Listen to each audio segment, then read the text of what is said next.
tento fokus si naozaj strážim. Napríklad si nedovolím ani veľa scrollovať.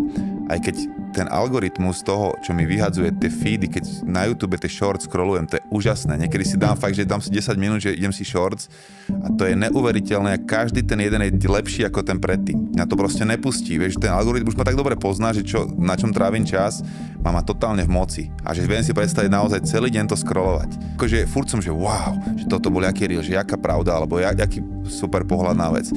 Ale na druhý deň si nepamätám ani jedno slovo z toho všetkého. Kdežto keď ten čas strávim čítaním nejakej knihy alebo niečoho súvislého, tak oveľa viacej sa to chytá.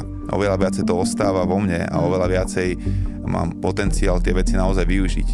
To je veľký problém tejto doby, že tí mladí nevedia udržať pozornosť a tým pádom sa nikdy nedostanú k vytvoreniu niečoho naozaj sného. Či to je fit telo, dobré vzťahy, úspešná kariéra alebo čokoľvek, to si potrebuje veľa času a trpezlivosti a vytrvalosti. A keď nemáš tento skill zásadný, že dokážeš mať fokus a odbúrať ostatné rozptýlenia preč a byť iba tam, kde potrebuješ byť, tak to ďaleko nedotiahneš podľa mňa. Ani neviem si predstaviť, že čo by si tak mohol urobiť so svojím životom bez toho, aby si mal vytrenovaný dobrý fokus a vedel sa sústrediť na jednu vec.